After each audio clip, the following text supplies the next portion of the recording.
Ամբողջ աշխարհում կորում է ինտերնետը, հետո էլեկտրականությունը ու սաղցելիքների էկրաններին, քաղաքներում փողոցների պլակատների վրա, պատերին ու ամեն տեղ, որտեղ հնարավոր է, հայտնվում է մի հատ մարդու նկար, վրան գրված շնորհակալություն Չակ։ Մարդիկ հասկանում են, որ ոնց որ ապոկալիպսիս է եկել, աշխարհը կամաց վերանում է, բայց ոչ մեկը չի ճանաչում այդ մարդուն, չգիտեն Չակը ով է։ Իսկ հիմա եկեք պատկերացնենք, եթե տիեզերքի ամբողջ պատմությունը մեծ պայթյունից սկսած մինչև այս պահը, այսինքն մոտավորապես մի 15 միլիարդ տարի սեղմենք ու սարքենք մի օրացույցային տարի։ Պատկերացնենք մեծ պայթյուն ա եղել հունվարի 1-ի գիշերը առաջին վայրկյանին ու այսօր դեկտեմբերի 31-ի գիշերվա վերջին վայրկյանն է։ Ստացվում է, որ Ծիր Կաթինը, այսինքն մեր գալակտիկան առաջացել է մոտավորապես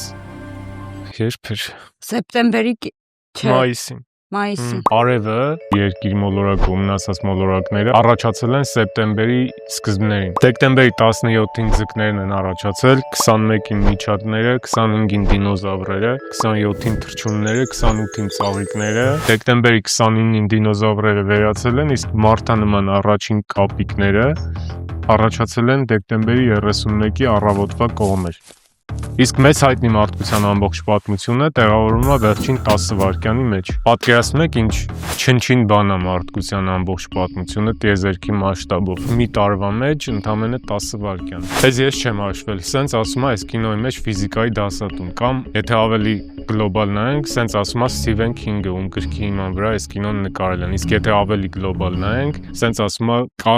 Կարլ Սագանը։ Ինչ դժվար է։ Սագանը գիտնական աստղագետ տղա է, ինքն է կազմել այս տիեզերական օրացույցը։ Տիեզերքի ամբողջ պատմության մասշտաբով դու, հենց դու ոչ մի բան ես։ Այս քո գիտակցության սահմաններում դու ամբողջ տիեզերքն ես։ Քո համար դրանից դուրս ոչ մի բան չկա։ Ու երբ որ դու մեռնես, այդ ամեն ինչը քո հետ վերանալու է։ Այս կինոյի մեջ տենց ապոկալիպսիս ա լինում ոչ ուղիղ իմաստով։ Ընդամենը մահանում է մի մարդ, Չակը։ Շնորհակալություն Չակ։ Այդ իրա լսած վերջին բառն է ու իրա գլխի մեջ իր տիեզերքում հուզվեցիր։ Ապոկալիպսիսից առաջ վերջին բանը, որ տենում են իր գլխի մեջի մարդիկ է տալը։